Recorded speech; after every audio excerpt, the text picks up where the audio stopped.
हाँ जी बेटा जी, तो अकाउंट्स का टेस्ट नंबर 2 टेस्ट सीरीज के अकॉर्डिंग इंटरनल रिकंस्ट्रक्शन और बायबैक, इसकी सोल्यूशन वीडियो अब आपके सामने है जी। आपने नॉर्मली ये टेस्ट अच्छा ही किया होता बेटा। इसमें एक दो जगह है जहाँ प्रॉब्लम आती है। पहला सवाल बहुत ही बेसिक सवाल है बायबैक का। फ्री स्कोरिंग अपॉर्चुनिटी थी मेरे अकॉर्डिंग, फिर भी एक एनालिसिस ज़्यादा हम करके देते हैं आपको। KG limited furnishes the following data. ये इसकी इक्विटी कैपिटल है, security premium, general reserve, CRR already. 1 April company announce 25% of equity को 15 रुपए पर शेयर पे बायबैक करेगी। तो 25% ऑफ इक्विटी, ये 1200, इसका 25% आप कर लो तो जो पार वैल्यू बायबैक है वो 300 है।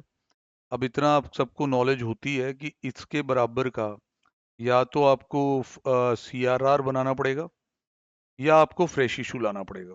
पार वैल्यू बायबैक को सब्स्टिट्यूट करना पड़ता है सीआरआर बना के, या फ्रेश इशू लाना होता है। ऐसा आपका सेक्शन 68 कहता है जी कंपनी एक्ट में। तो पहले तो ये ध्यान रखें। बाकी बायबैक 50% प्रीमियम पे है, 10 के बदले में 15 दे रहे हैं। इस पर्पस के लिए कंपनी ने अपनी सारी इन्वेस्टमेंट बेच दी है, प्रॉफिट पे बिकेंगी। 5 अप्रैल को बायबैक का टारगेट अचीव हो जाता है। 30 अप्रैल को आपने बोनस इशू भी करना है। तो अभी तक का सोल्यूशन एनालिसिस मेरे साथ चले तो इसमें ऐसे कोई बढ़ चढ़ के समझने समझाने वाली बात नहीं है, बेसिक बातें तो इस सोल्यूशन फाइल के थ्रू आपको समझ आएंगी।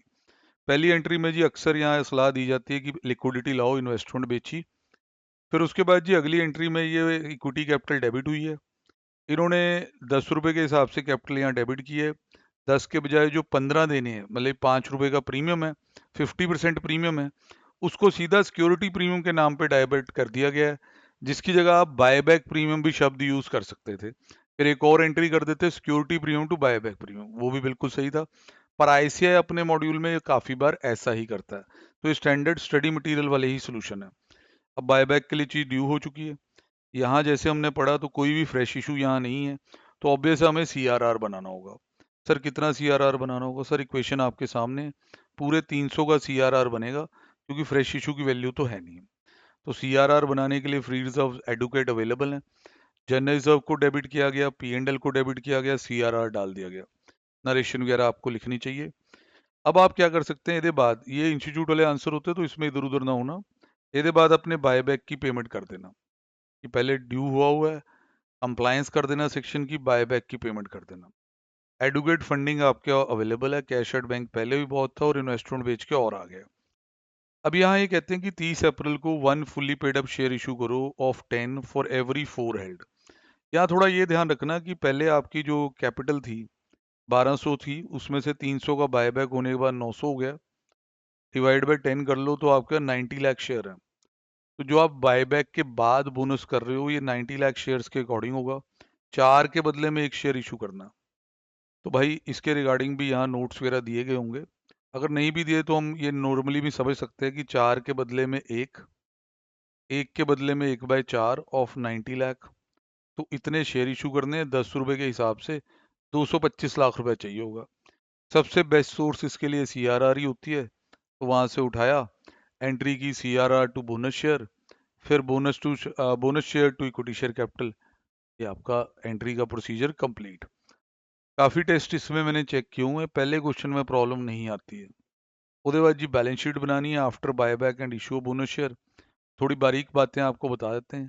कैपिटल भाई पहले 1200 होती थी, 300 बायबैक हुई है, 225 का उसमें आपने बायबैक भी बोनस इशू भी कर दिया है, उस वजह से 1125 है।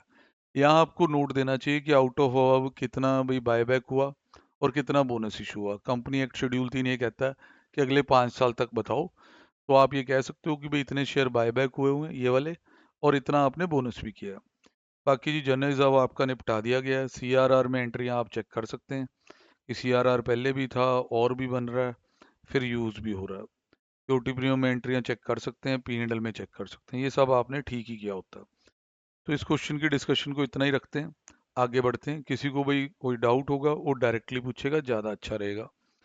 अगला जो क्वेश्चन है ये अक्सर बच्चे गलत कर देते हैं, ये उनकी बायबैक के कॉन्सेप्ट में थोड़ी अंडर प्रिपरेशन भी शो करता है कि अच्छी क्वालिटी का क्वेश्चन नहीं संभला। तो इसे ध्यान से देखना। Balance sheet of masher complicated limited, थोड़ा सा तो है नाम जैसा ही। यहाँ जी इक्विटी कैपिटल दिख रही होगी आपको, और बोनस शेयर्स को अलग से सजाया गया, भाई ये इकट्ठे ही पढ़े। बोनस शेयर इशू हुए हुए हैं, यहाँ ऐसे लाइबिलिटी में अलग से लिखने का कोई मतलब नहीं है। शेयर ऑप्शन आउटस्टैंडिंग दिख रहा है, ये ई शॉप है जी, जिसको आप शेड्यूल 3 में रिजर्व एंड सरप्लस में दिखाते होते हैं। Then there is a revenue reserve, then there is security premium, P and L, reserves की लाइन लगी हुई है। Then there is a unpaid dividend also. Then आपके डिवेंचर्स हैं भाई, एडवांसेस हैं रिलेटेड पार्टी से, करंट मेच्योरिटी है लॉन्ग टर्म डेट की, फिर एप्लीकेशन मनी भी मिल रखी है, application money received for allotment, due for refund, refundable है। नीचे जाके जी आपके एसेट्स हैं, तो बैलेंस शीट वैसे पूरी टैली है, पर कुछ अजीबोगरीब चीजें भी इसमें दिखाई दे रही हैं। ज्यादा अजीब भी नहीं है, बट जो थोड़ी कम दिखती हैं वो दिखाई दे रही हैं। कहता है ये कंपनी 25,000 इक्विटी शेयर बायबैक करना चाहती है 20 रुपए के हिसाब से। Buyback duly authorise by article है, रेजोल्यूशन वगैरह सब हो चुका है। पेमेंट फॉर बायबैक कहता हो जाएगी, हमारे पास सफिशिएंट बैंक बैलेंस है जो करंट एसेट के अंदर है। ओके जी। कहता आप कमेंट करें अपनी कैलकुलेशन करके कि क्या ये buyback with in the provision of company act है। अगर है तो एंट्रियां डाल दें, तो बैलेंस शीट भी बना दें। तो ये सर आपके स्टडी मैट में और बाकी बुक्स में भी इस तरह के क्वेश्चन है, जहां हमें टेस्ट सिखाए जाते हैं कि नंबर टेस्ट होगा, रिसोर्स टेस्ट होगा, और डेट इक्विटी रेशियो का टेस्ट होगा।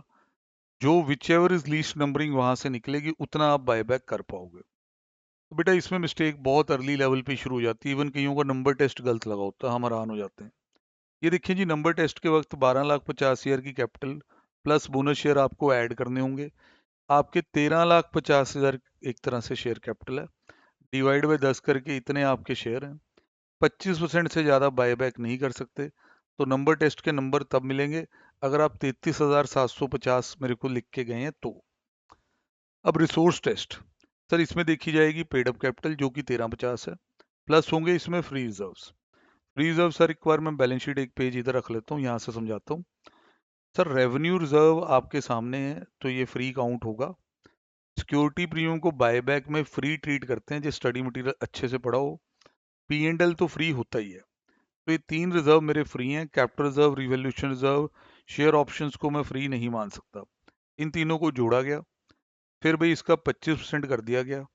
बायबैक 20 रुपए के रेट पे होने वाला है। यहाँ से कहा गया कि इतने शेयर बायबैक हो सकते हैं, 40,312। रिसोर्स टेस्ट अक्सर मेरे को इसमें गलत मिलता है, टेस्ट सीरीज में देखा गया। हाँ, हमारी वैसे क्लास में बच्चे ये ठीक कर देते होते हैं और आगे बढ़ते हैं। अब आता है डेट इक्विटी टेस्ट। सर ये कहानी कुछ ऐसी थी कि जो पोस्ट बायबैक है, मैं थोड़ा इसके बारे में समझा दें कि जो पोस्ट बायबैक मतलब बायबैक होने के बाद आपकी debt equity ratio should not exceed 2। तो इसमें ऐसे करवाते थे बेटा कि डेट आफ्टर बायबैक, अभी वाला नहीं, डेट आफ्टर बायबैक लेना है। नीचे इसमें फ्लैट इक्विटी नहीं आता बेटा, इसमें नीचे होता है paid up capital, company law में भी आप अच्छा से पढ़ते हो, प्लस फ्री रिजर्व। देखो जो इक्विटी वर्ड है ना, उसमें सारे रिजर्व आ जाते हैं। इस रेशियो में debt to paid up capital and free reserve ratio should not exceed 2। मतलब हम इस तरीके से बायबैक कर सकते हैं कि बायबैक होने के बाद हमारा जो post buyback debt upon this ratio 2 से ज़्यादा नहीं होना चाहिए। तो भाई इसको करवाने का तरीका क्या होता है, टीचर यहाँ कहते हैं कि पहले तो आप डेट देखो कितना है। कोई फर्दर फंडिंग तो हम ला नहीं रहे डेट की फॉर्म में, तो जितना डेट आ जाए बायबैक के बाद भी उतना ही होगा। तो वो स्टेप मैं आपको यहाँ से दिखाता हूँ। देखें जी, जो डेट फंड है, लंबी लिस्ट बन चुकी है, ये सारा डेट है आपका। अब सर कैसे कैसे कौन कौन सी चीज़ इसमें आई, सर यहाँ से देखना शुरू करें। सर आपको जो मतलब ठीक ठाक सा आता होता है तो ये तो पता होता है कि ये तो आएगा। सर इसमें ऑल डेट आते हैं, ऑल लॉन्ग शॉर्ट सब। 1875 आएगा, ये भी आएगा, ये भी आएगा, ये भी आएगा। अनपेड डिविडेंड, यस बेटा, ये भी आएगा। तो ये सारे डेट हैं आपके। तो इन डेट्स को अगर आप यहाँ काउंट करें, 1 2 3 4 5 आइटम्स हैं डेट की। हाँ, बैलेंस शीट में भी मैं आपको दिखा देता हूँ। इनका एक टोटल कर लिया गया कि भाई इतना डेट है ऑलरेडी। तो भाई अगर मैं कहूँ कि बायबैक के बाद डेट कितना होगा, सर यही, क्योंकि मैं डेट तो और ले नहीं रहा, तो इससे मुझे ये पता चल जाएगा कि डेट तो इतना होगा। तो capital plus free reserve buyback के बाद कितने होने चाहिए, पोस्ट बायबैक, ये दोनों कितने होने चाहिए, ताकि मेरी जो रेशो है वो 2 से ऊपर ना जाए। जवाब आएगा ये, कैपिटल प्लस फ्री रिजर्व होने चाहिए 24,12,500। ठीक है भाई, 24,12,500। अब पुराने ज़माने में कुछ और तरीके से कराते थे, हम उसकी बात नहीं करेंगे। अब ये 2000 तकरीबन 13-14 से यूज़ ऑफ इक्वेशन हो रहा है इसमें। अब ये बायबैक के बाद आप चाहते हो इतना हो पेड अप कैपिटल और फ्री रिजर्व, बायबैक के पहले ये कितना है ये आपके पास ऊपर पड़ा है, paid up capital and free reserve. तो कुछ गैप तो दिख रहा है कि जो चीज़ मेरे पास आज 32,25,000 है वो मेरे को 24,12,500 मेंटेन करनी है। तो मेरे को लगता तो है कि मैं बायबैक कर सकता हूँ, पर सर इतना आसान नहीं है कि आप इन दोनों के गैप का बायबैक कर लो। मैं आपको वो इक्वेशन समझाता हूँ जो इसमें यूज होती है।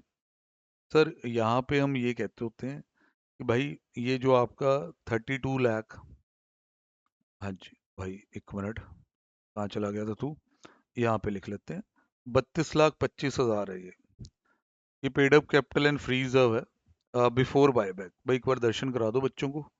हाँ जी सर, 32,25,000 यही लिखा है यहाँ पे। ये इसमें से कुछ सीआरआर भी बनेगा, क्योंकि इसमें से कुछ पैसा सीआरआर में भी जाएगा। फिर इतना बैलेंस आपको मेंटेन भी करना है paid up capital and free reserve का। ये वो बैलेंस है जो आप बायबैक के लिए यूज कर सकते हो। मतलब this is your equity and equity कह लो इसको शॉर्ट में, नहीं तो फिर वो पूरा पूरा लिखना पड़ेगा paid up capital and free reserve. ये इस वक्त आपका जी इक्विटी है, ये इसमें से सीआरआर में पैसा यूज होना है, इतना इक्विटी मेंटेन करना है, ये मेंटेन भी करना है।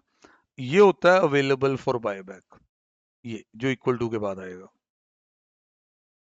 तो सर इसमें फिर बड़ा पंगा है कि यार अब मैं अगर सीआरआर कहूँ कि सीआरआर में एग्जाम्पल के तौर पे हम कह दें कि एक्स अमाउंट ट्रांसफर हो गया, तो 24,12,500 मेंटेन भी करना है, तो why amount is available for buy back. जिन्होंने किया वो पहचान लेंगे कि ऐसा कुछ होता था। अब जिन्होंने नहीं किया हो भाई उनकी हम इतनी मदद कर सकते हैं कि आप काइंडली जब टेस्ट का वीडियो आपके पास आ जाए आप हमें कह दो कि बायबैक के सर थोड़े लेक्चर दे दो, प्रोवाइड कर दिए जाएंगे, और क्या होगा, क्योंकि ये तो एक टेस्ट सीरीज है ना। तो ये सीआरआर ये मेंटेन करना है, इतना आप बायबैक कर लो। अब इससे तो ये सॉल्व होगा नहीं, एक और इक्वेशन बनती होती थी बेटा, वाई अमाउंट को बायबैक प्राइस से डिवाइड कर दो जो कि 20 रुपी है। एक बार सर चेक कर लो, सर बायबैक प्राइस इज 20 रुपी, ये आ जाएगा नंबर ऑफ शेयर जो बायबैक हुए। वाई वो पैसा है जो मैं बायबैक पे खर्च रहा हूँ, 20 रुपए एक शेयर का प्राइस है, तो ये नंबर ऑफ शेयर बायबैक आ गए into 10, this should be equal to CRR. CRR को क्या मानना हुआ है, एक्स। अब ये दोनों इक्वेशंस को जब आप सॉल्व करोगे ना फिर आपके पास जी क्वेश्चन आगे चलेगा। अब मैं ये सोल्यूशन फाइल में दिखा देता हूँ आपको, ये देखें, एक्स वाई वाला बना होगा भाई, ऐसे ये नहीं छोड़ा होगा, ये देखें ये चीज़ है। This is the equation number 1 clearly mention, this is the equation number 2। अब इसको सॉल्व करके ये वैल्यू आती है, दोनों से आपके शेयर निकल जाएंगे। अगर आप सीआरआर निकाल लेते हो तो डिवाइड बाय 10 करके पता चल जाए कितना बायबैक करना है, अगर अमाउंट निकाल लेते हो तो डिवाइड बाय 20 से पता चल जाएगा। भाई साहब ये आप चेक कर सकते हैं कि जो लास्ट वाला टेस्ट है उसके अकॉर्डिंग इसके या इसके अकॉर्डिंग आपको ये शेयर परमिट हो रहे हैं। अब भाई आपको नंबर टेस्ट ने कहा कि 33,750 शेयर का बायबैक कर लो, आपको रिसोर्स टेस्ट ने कहा कि 40,312 का कर लो, आपके डेट इक्विटी टेस्ट में 27,083 शेयर पास हुए, तो 25,000 शेयर का तो बायबैक हो ही सकता है। अब हमारे पास नालायक जो बच्चे होते हैं वो क्या करते हैं, सारे टेस्ट गलत कर देते हैं पर 25,000 शेयर की एंट्रियां कर जाते हैं। यार एंट्री पर ना थोड़ा तर्स खा के मैं कुछ नंबर दे देता हूँ, आईसीआई डिपेंड करेगा कि देगा कि नहीं, तो बी केयरफुल भाई। एंट्रियां डिस्कशन का पार्ट नहीं है, वो आपको आती हैं। फिर उसके बाद जी आपकी बैलेंस शीट की सजावट थोड़ी बतानी है। बायबैक होने के बाद के शेयर यहाँ दिख रहे हैं, ये जहाँ जहाँ से भी रिजर्व्स में से सीआरआर ये वो सब बना वो रिड्यूस हो रहा है। इस चीज़ को पहचानने, रिजर्व एंड सरप्लस का हिस्सा होता है शेड्यूल 3 खोल के देख लेना, फाइनल अकाउंट अच्छी तरह किया हो तो दिख जाएगा। ठीक है भाई, तो ये सारी बैलेंस शीट आपकी रही। फिर आगे अभी आपका इंटरनल रिकंस्ट्रक्शन का चैप्टर, जिसमें जो पहला सवाल है वो अच्छा, मतलब first question is a good one. उसमें एक पहले बैलेंस शीट वगैरह ड्राफ्ट करना होता है, सभी किताबों में ये सवाल दिया हो भाई, तो हम इसकी डिस्कशन पहले करते हैं। Proficient in soft limited is in the hands of receiver of debenture holder who hold a charge on all asset except on called capital। The receiver of debenture holder या receiver for debenture holder एक ऐसा बंदा है, जब company financial difficulty में होती है तो ये अपॉइंट होता है। ये फाइनेंशियली जो कंपनियां अच्छी नहीं है वहाँ डिबेंचर्स की प्रोटेक्शन के लिए आता है, क्या हो भाई इनके पैसे दो, तो ये अपनी एक स्टेटमेंट बनाता होता एज रिगार्ड क्रेडिटर, वो आपके सामने है। तो क्योंकि इसकी लुक बैलेंस शीट जैसी आ सकती है पर ये बैलेंस शीट नहीं है। फर्स्ट ऑफ ऑल इसमें यहाँ कोई कैपिटल को दिखाया ही नहीं गया, यहाँ सिर्फ आपके उधारी दिखाई गई है। फर्स्ट डिवेंचर इतने, सेकंड डिवेंचर इतने, अनसिक्योर्ड क्रेडिटर इतने, तो इतनी उधारी है आप पे। फिर दिखाया गया कि एक प्रॉपर्टी है जिसकी कॉस्ट तो इतनी है, उससे इतने पैसे आ जाएंगे। मशीनरी है, कॉस्ट तो इतनी है, उससे इतने पैसे आ जाएंगे, इतनी माया है। बाकी बची हुई कॉल भी, अगर एज ए रिसीवर आप कह रहे हो कि बची हुई कॉल भी अगर मैं शेयर होल्डर्स पे कर लूं तो मेरे पास 8,24,000 रुपया इकट्ठा होता है, और भुगतान मेरे को क्रेडिटर्स का इतना करना है। So there is a deficiency. First of all you have to prepare the balance sheet, क्योंकि this is not the balance sheet, this is the receiver statement, जहां कंपनी पे कितनी लाइबिलिटी है, और कंपनी अगर आज लिक्विडेट कर दे सब कुछ और कॉल्स भी कर ले, फाइनल कॉल्स जो रहती है, तो कितना पैसा आ जाएगा, रिसीवर साहब ये दिखा रहे हैं। अब इसके आगे का सेटअप पुराने क्वेश्चनों से मिलता है, जैसे कि इस चैप्टर के होते हैं a holds first debenture, second debenture, ऐसे बहुत ही क्वेश्चन होते हैं, अनसिक्योर्ड क्रेडिटर भी है, ये सब आपने सुना हुआ है। ये सब कुछ कर देगा यार, ये छोड़ो बातें। आपको ना पहले मैं इसमें मेन चीज दिखाऊं कि जो ओपनिंग बैलेंस शीट बनानी है वो कितनी जरूरी है। एंट्री उंट्री तो आपने कर देनी है बेटा। ये भाई आपका ना ओपनिंग बैलेंस शीट बना हुआ, थोड़ा रफ फॉर्म में बना हुआ, कि उन्होंने पूछा नहीं तो उन्होंने क्या किया कि भाई एसेट्स सारे लिख दिए, उधर से लाइबिलिटीज वगैरह लिख दी, कैपिटल और लाइबिलिटी, तो बैलेंस फिगर में डेबिट बैलेंस लॉस आ गया। मैं आपको इसी से ही बना के दिखा देता हूँ, इसी शेप में, क्योंकि इट्स अ वर्किंग नोट बेटा। तो यहाँ आपको शेड्यूल 3 के शेड्यूल्स बना के टाइम नहीं खराब करना। इसी फॉर्म में अगर बैलेंस शीट बना लें तो देखें हालात क्या बनते हैं। अगर हम बैलेंस शीट बनाएंगे तो पहली बात उसमें हम कैपिटल तो लिखेंगे, कैपिटल पेड अप लिखेंगे, शेयर कैपिटल 8,000 शेयर इंटू 60 रुपये, तो 4,80,000 रुपये की कैपिटल आ जाएगी। अब रिजर्व एंड सरप्लस की जगह रख लिए कि बाद में जो नेगेटिव आया तो भाई यहाँ फिट कर देंगे। फिर ये सारे डिबेंचर्स वगैरह लिख देंगे, फर्स्ट डिबेंचर, सेकंड डिबेंचर, ये फर्स्ट डिबेंचर, सेकंड डिबेंचर, ये लिख दिया भाई आपने। फिर आपने जी ट्रेड क्रेडिटर्स लिख दिए 5.4, ट्रेड वाले। अब जब आप एसेट साइड पे जाओगे तो आप भाई सारी चीजें प्रॉपर लिखोगे, ये थोड़ी ना लिखोगे प्रॉपर्टी इतने में बिकेगी, वो तो दी कॉस्ट या WD पे ही आएगी बुक्स में, तो प्रॉपर्टी उसकी प्रॉपर कॉस्ट पे आएगी। 3,80,800, ये आ गई जी प्रॉपर्टी आपकी, 800 है ये। फिर भाई उसके बाद आपकी प्लांट एंड मशीनरी आ जाएगी, प्लांट एंड मशीनरी आ रही है 287,200, ये प्लांट एंड मशीनरी भी आ गई। अब आपकी जी कैश आ जाएगा, कैश, कैश है जी आपके पास 324 का, ये देखें जी। और तो सर आपको कोई एसेट इसमें दिख नहीं रहा, अनकॉल्ड कैपिटल ये कोई एसेट नहीं है।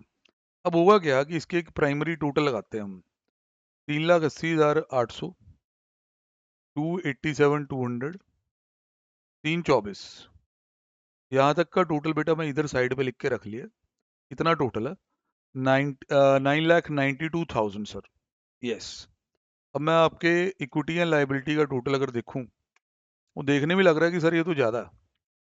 सर गवा दिया ना इन्होंने पैसा, जितनी रिसोर्सेज आई थी वो इनसे ठीक से यूज़ नहीं हुई।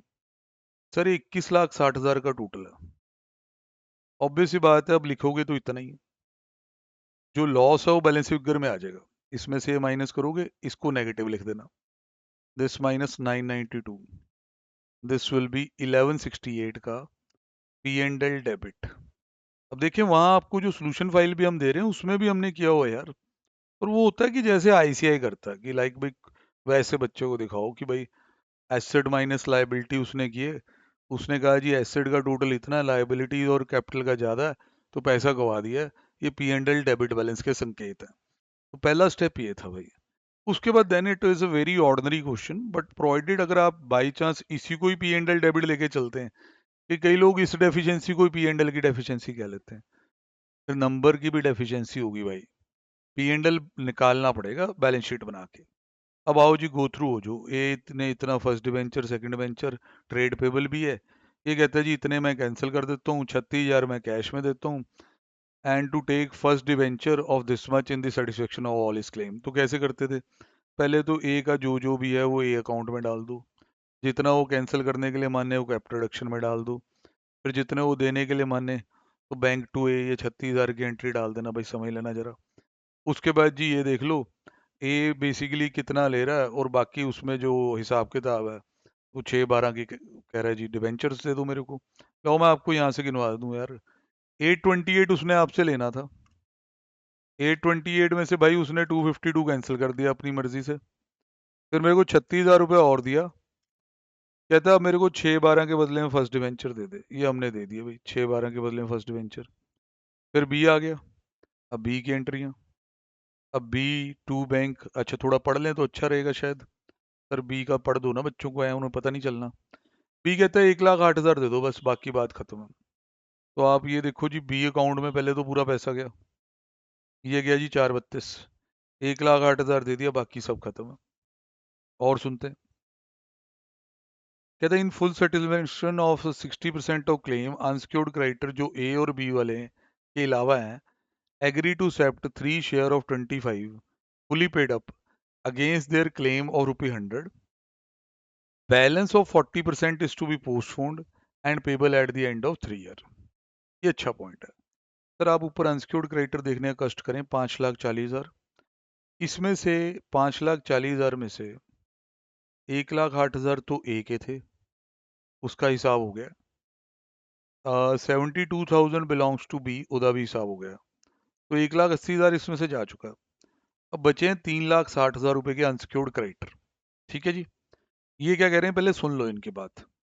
अनसिक्योर्ड क्रेडिटर ये कह रहे हैं कि इन सेटलमेंट ऑफ 60% ऑफ क्लेम हम आपसे 3 शेयर ऑफ 25 ले लेते हैं अगेंस्ट द क्लेम ऑफ 100 रुपये। तो भाई 100 रुपये का क्लेम है, अब उसके बदले में ये 3 शेयर ऑफ 25 कह रहे हैं, और balance balance 40% is to be postpone. थोड़ा आराम से पढ़ना। In full settlement of 60% of claim unsecured creditor agree to accept 3 shares of ₹25 each fully paid up against claim of ₹100 each। Balance 40% postpone करना और इतना ज्यादा करना कि 3 साल बाद देना। तो अब ये क्या किया गया कि यहाँ 3,60,000 रुपए आपके जी अनसिक्योर्ड क्रेडिटर के डेबिट तो आ गए। फिर अब इसमें जी ये इक्विटी कैसे आया, इसमें जी ये जो 3 साल बाद जो ये हो रहा है इदा हिसाब किताब क्या बना, ये सर इन्होंने कैसे कैलकुलेट किया, क्यों किया, इन सब के जवाब बेटा जी थोड़े से दिमाग लगा के आते होते हैं। अब आप नीचे जाते हो तो उन्होंने भाई ये चीज़ आपको सिखाई भी है, कह रहे हैं कि बेटा देखो 2,16,000 रुपये 60% बनता है इनका, considering there claim for a share और ₹100 ईच। तो कहते हैं जी इतने शेयर बन गए 2160, मतलब 100 से मैं मल्टीप्लाई कर लिया, तो कहता है भाई आपको एक के बदले में 3 शेयर देने हैं। तो 2160 इंटू 3 कर दो, 6480 शेयर आ जाएंगे, इंटू इंटू 25 कर दिया तो यदि टोटल वैल्यू इतनी आ जाएगी, चेक करें जरा, 6480 इंटू 25, 162 की वैल्यू आ गई। बाकी आपने जी कैपिटल रिडक्शन अकाउंट में ट्रांसफर किया है। सर ये ना मैं सच्ची बताऊं कई बच्चों से होता नहीं है, नहीं होता, आप यहीं एग्री उग्री ना करना यार भाई, मैं बता रहा हूँ बाद में आप फंसोगे बुरे वाले, कि डिवाइड बाय 100 इंटू 3 तून करके ना भाई बातें होती नहीं है। दोबारा पढ़ो उस सेंटेंस को। In full settlement of 60% of their claim unsecured creditor agree to accept 3 share of 25 रुपए fully paid up against their claim of ₹100 each. देखो हमारे अनसिक्योर्ड क्रेडिटर कितने बचे थे, 2,00,000, 3,60,000, उसका 60% करते हैं तो 216, बाकी 40% तो पोस्टपोन हो गया है, वो तो 3 साल बाद देना है। ये अमाउंट्स मेरे को क्लियर है, मेरे को पता है कि 216 अब सेटल होगा। अब वो 216 के बदले में मिलना क्या है, मतलब जो आप सेटल करवा रहे हो ना, ये वाली चीज देखो जो आप सेटल करा रहे हो, अब सेटल वाले के हर 100 के बदले में आपने 3 शेयर दे दिए, 3 शेयर दे दिए 25 ईच के, ना समझ आया, 1 रुपए के बदले में कितने शेयर, इतने, 2,16,000 के बदले में कितने शेयर, ये वो जो इंस्टीट्यूट ने बनाया हुआ वहीं पे आ गए। Now multiply this, this will be 6480 share into 25, तो शेयर 25 का 6480 इंटू 25, 162 में ये सेटल हो गया सर। देखो आप समझदार बंदे हो यार, 3 शेयर 25 रुपए के, 100 रुपए के बदले मिल रहे हैं, 75% पेमेंट हो रही है, 25% नहीं हो रही।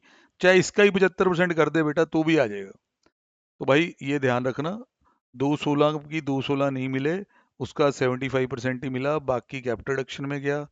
और जो आपने 3 साल का समय मांग लिया वो एक लोन बन गया, उसे अब क्रेडिटर नहीं दिखाया जा सकता। बाकी जी आगे अनकॉल्ड कैपिटल मंगवा लो, 75 रुपए कैंसिल कर दो, बेकार एंट्रियां। अनकॉल्ड कैपिटल की कॉल कर दी गई है, आ गई है। फिर उसके बाद जी कैंसिलेशन एंट्री हुई है, थोड़ा अलाइनमेंट हिली हुई है, वो देख लेना। फिर इसके बाद क्या होता है कि भाई आपने अपने जुड़े लॉसेस वगैरह वो राइट ऑफ कर दिए हैं। अब जो कैपिटल रिडक्शन में बच गया वो तो आपका कैपिटल रिजर्व बन गया। करना चाहिए था भाई, अब कईयों का ये काफ़ी निकम्मे तरीके से हुआ, पता नहीं इंटरनल जैसे चैप्टर में आप ऐसा कर रहे हैं तो तैयारी थोड़ी इधर उधर है। अगला क्वेश्चन तो बहुत ही आसान है बेटा, आओ जी एक रीडिंग करा देते हैं। Equity share to be reduce to 25 each, ये जी इक्विटी शेयर रिड्यूस करने की एंट्री आ गई आपकी। यहाँ पे दूसरी फाइल से चला लेते हैं, जल्दी होगा। दूसरी एंट्री कहती है जी existing preference share to be reduce to 75, then उन्हें एक्सचेंज कर लो for one new 13% preference share of 50 and one equity share of 25। इसमें दो एंट्रियां लगेंगी। पहले इन प्रेफरेंस शेयर को 75 रुपये का बनाना, फिर जब 75 रुपये के बन जाएंगे तो इनके बदले में एक तो प्रेफरेंस शेयर ही देना है, एक इक्विटी दे देना। सिंपल बात है भाई। फिर भाई उसके बाद आगे वो कहता है कि भाई प्रेफरेंस शेयर है forgone their right of dividend for 4 year, 1 year dividend old rate पे पे करना है। तो इसकी भाई capital reduction to dividend payable to equity की एंट्री आप सीधी भी कर सकते हो, प्रेफरेंस डिविडेंड अकाउंट ना खोलो। अगली entry, debenture holder be given option to accept 90% of their claim in cash और to convert their claim into 13% preference share, 1/4 in value of debenture accepted preference share, rest were paid in cash. ये भी सौखा ही है कि पहले पूरे debenture उठा लिए, फिर 1/4 ने इसके लिए ऑप्ट किया था, ये मिल गया। जिन्होंने कैश के लिए ऑप्ट किया उन्होंने 90% कैश मिला, बाकी वेवर हो गया। और सुनते जाओ। कंटिंजेंट लाइबिलिटी 2 लाख रुपए is payable which has been created by wrong action of one director. He has agreed to compensate this loss out of the loan given by director to the company. तो director भाई इसके लिए जिम्मेवार है, तो entry इन्होंने loan from director debit किया, provision for contingent liability बना दी। अगर भाई डायरेक्टर ना होता, सिर्फ कंटिंजेंट लाइबिलिटी मेरिटलाइज हो रही होती तो कैपिटल रिडक्शन से आना था। फिर यहाँ पे भाई कुछ फ्रेश इशू वगैरह की बातें होंगी, ये तो चलो इंक्रीज डिक्रीज आप देख लोगे। ये भाई शेयर इशू करने हैं, इसमें अंडर राइटिंग कमीशन भी है, तो ये शेयर इशू की एंट्री, ये अंडर राइटिंग कमीशन की एंट्री, सीधी सीधी एंट्रियां थी। अब ये अपवर्ड रिवैल्यूएशन, ये एक्सपेंसेस, एंड में सारा जी वो, तो ये कैपिटल रिजर्व इसमें आना था। अब जहाँ हालत ज़्यादा ख़राब है भाई, वो कृपया एक बार फ़ोन कर लें, डिस्कस कर लें कि भाई ऐसा क्यों हो रहा है, फिर आप बात कर लेंगे। डन है जी।